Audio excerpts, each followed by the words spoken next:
Hello guys, welcome back to my channel Bultis vlog. আশা করি তোমরা সকলে ভালো আছো।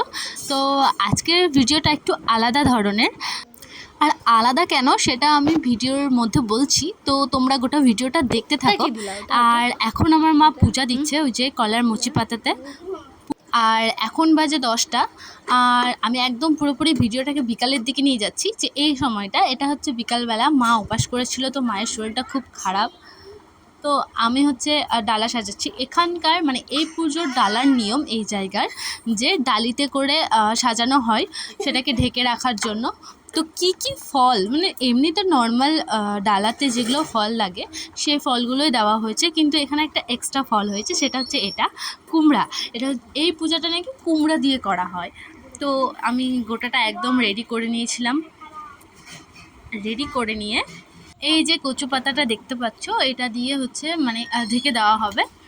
আর এটাকে খোলা হবে একদম তার পরের দিন 24 ঘন্টা পর।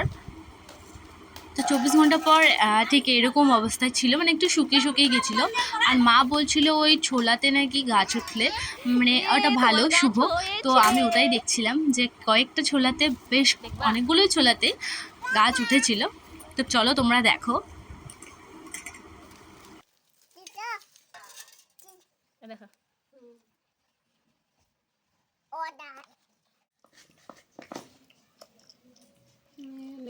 তো তারপর সব ফল একটু একটু করে মা একটা বাটিতে নিয়ে নিয়েছিল, কারণ এটা নদীতে গিয়ে ভাঙতে হয়, মানে পূজাটা উপাসটা ছাড়তে হয় তাই।